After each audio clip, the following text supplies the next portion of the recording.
ሊቃናተ ነድ ዘሰማያዊት ማይፈድ በእንተ በግዑ እቀብዋ ነዛቲ ያዘድ።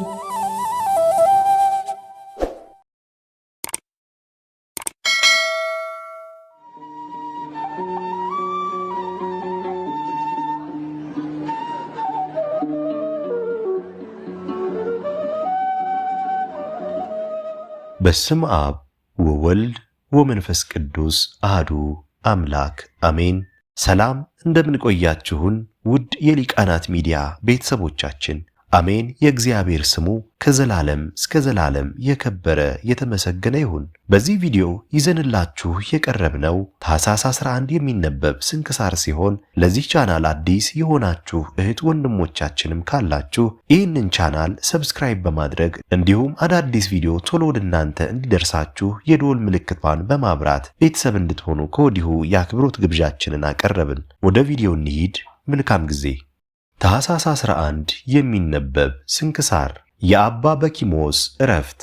ታኅሳስ 11 በዚች ቀን የግብፅ ደቡብ ከሆነ ከመጺላ አውራጃ ከሬስ ከተማ ሰዎች ወገን የሆነ ቅዱስ አባት አባ በኪሞስ አረፈ። እርሱም የአባቱን በጎች የሚጠብቅ ነበር። ዕድሜውም 12 ዓመት ሲሆነው ከእግዚአብሔር የታዘዘ መልአክ በጎልማሳ አምሳል ተገለጠለትና በአንድነት ሂደን እንመነኩስ ዘንድ ትሻለህ አለው። እርሱም አዎን አለ። ሁለቱም ተስማምተው ወደ አስቄጥስ ገዳም በአንድነት ተጓዙ። 3 አረጋውያን መነኮሳትንም አገኙ። አባ በኪሞስም ከእነርሱ ጋር 24 ዓመታትን ኖረ። ከዚህም በኋላ አባ በኪሞስ ከዚያ ተነስቶ የ3 ቀን ጎዳና ያህል ተጓዘና ሩቅ ወደሆነ በረሃ ውስጥ ገባ። ሰይጣናትም በእሪያዎችና በዘንዶች አምሳል ሆነው መጡበት። ሊነክሱትም አፋቸውን ከፍተው ከበቡት።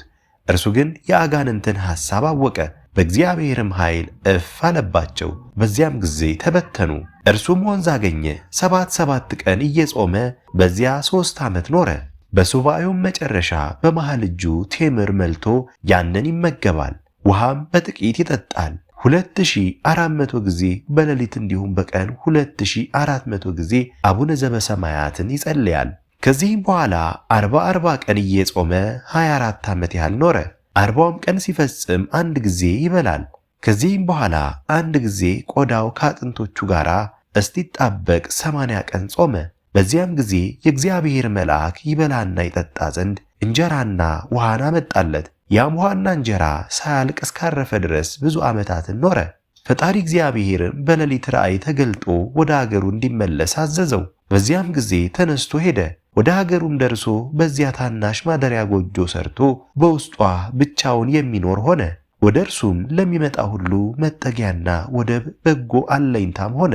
ሰዎችም ሁሉ በትምህርቱ እየተጽናኑ ኖሩ። ንጹሕ በሆነ አምልኮቱ በትሩፋቱና በተጋድሎው መንፈሳዊ ቅናትን ይቀኑበት ነበር። በአንዲት ዕለትም ከእግዚአብሔር የታዘዘ መልአክ ተሸክሞ ወደ ኤፍራጥስ ምድር አደረሰው። የዚህ አገር ሰዎች በመተላለፍ ከእውነተኛ ሃይማኖት ወጥተው ነበርና ሁሉንም ወደ ቀናች ሃይማኖት ወደ በጎ ምግባር መለሳቸው። ከዚያም ወደ ቦታው ተመለሰ። አንድ ጊዜም ሽጦ ምግቡን ያገኘ ዘንድ አገልግሎችን ተሸክሞ ወደ ከተማ ሲሄድ በጎዳና ላይ ደክሞት አገልግሎቹን አስቀምጦ ጥቂት ያርፍ ዘንድ ተቀመጠ። በዚያም ጊዜ ከአገልግሎቹ ጋር የእግዚአብሔር ኃይል ተሸክሞ ወደሚሻው ቦታ ደረሰው። በዚያም ወቅት አባ ሲኖዳ ከፍተኛ የዕንቁ ባህሪ ምሰሶ በራእይ አየና ይህ ታላቅ ምሰሶ ምንድን ነው ብሎ ደነገጠ። የእግዚአብሔር መልአክ ተገልጦ ይህ አባ በኪሞስ ነው አለው። አባ ሲኖዳም ወዲያውኑ ተነስቶ ወደ አባ በኪሞስ አገር እስኪደርስ በእግሩ ተጓዘ። ከዚያችም ቀን በፊት ከቶ አላየውም ነበር። በተገናኙም ጊዜ እርስ በራሳቸው ሰላምታ ተሰጣጡ። አባ በኪሞስም ወጥ ሊያበስል ወደደ። አባ ሲኖዳንም ይህችን እንስራ ያዛትና ሄደህ ውሃ ቀድተህ መልተህ አምጣልኝ አለው። በዚያም ጊዜ አባ ሲኖዳ ተነሳና ያችን እንስራ ተሸከማት። ውሃውንም ቀድቶ መልቶ አመጣለት። ወጡንም ፈልቶና በስሎ አገኘው። በዚያም ጊዜ አባ በኪሞስ መሆኑን አወቀ። ከእርሱም ጋር ሰላምታን ደገመ። እጅ በመነሳሳትም ሰላምታ ተለዋወጡ። ከዚህም በኋላ አባ ሲኖዳ ስለ እርሱ ያየውን ራእይ ነገረው። በእርሱም ዘንድ ጥቂት ቀኖች ኖረ። ዳግመኛም በአንዲት ቀን በአንድነት ሲጓዙ የሞተ ሰው ራስ አገኙ። አባ ሲኖዳም በበትሩ ነቅነቅ አደረገውና ሞት ሆይ ያየኸውን ትነግረንና ታስረዳን ዘንድ ተነሳ አለው። በዚያም ጊዜ ነፍሱ ወደ አጽሙ ተመልሳ ሥጋ ለብሶ ተነሳና ሰገደላቸው። በሲኦል የሚሠራውን ሁሉ በየወገናቸውም በውስጧ የሚያሰቃዩትን እርሱ አረማዊ እንደሆነ ነገራቸው። እንዲህም አለ። ክብር ይግባውና በጌታ ኢየሱስ ክርስቶስ ስም ያመኑ ትእዛዙን ግን ያልጠበቁ በአሕዛብ ሥራና አረማውያን እርኩሰት የኖሩ ከእኛ በታች የሚኖሩ ክርስቲያኖች አሉ አለ። ቅዱሳንም ተመልሰህ ተኛ አሉት። ወዲያውኑ እንደ ቀድሞ ሆነ። ከዚህም በኋላ አባ ሲኖዳ ቅዱስ በኪሞስን ተሰናብቶ ወደ ቦታው ተመለሰ። ዕረፍቱን በቀረበ ጊዜ ቅዱስ አባ በኪሞስ አገልጋዩን ጠርቶ በኖረበት ቦታ ሥጋውን እንዲቀብር አዘዘው። ከዚህም በኋላ በሆድ ዝማ ሕመም ጥቂት ታመመ። ቅዱሳንን በአንድነት ወደ እርሱ ሲመጡ አያቸው። በዚያም ጊዜ ነፍሱን በእግዚአብሔር እጅ ሰጠ። መላእክትም ወደ ኢየሩሳሌም ሰማያዊት እስኪያደርሷት እያመሰገኑና እየዘመሩ አሳረጓት። መላ ዕድሜውም 70 ዓመት ሆነ። 12 ዓመት በዓለም ውስጥ 58 ዓመት በምንኩስና ሥራ ኖረ። ለእግዚአብሔርም ምስጋና ይሁን። እኛንም በዚህ አባት ጸሎት ይማረን፣ በረከቱም ከእኛ ጋር ትኑር ለዘላለሙ አሜን። የኤጲስቆጶሱ በርተሎሜዎስና የሰማዕቱ በጥላን መታሰቢያ። በዚችም ቀን የኤጲስቆጶሱ በርተሎሜዎስና የሰማዕቱ በጥላን መታሰቢያቸው ነው። በረከታቸውም ከእኛ ጋር ትኑር ለዘላለሙ አሜን።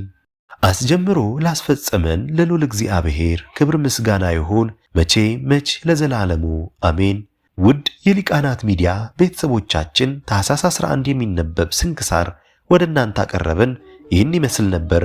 በቀጣይ በአዲስ ክፍል እስከምንገናኝ ድረስ እግዚአብሔር ቸር ያቆየን። መልካም ጊዜ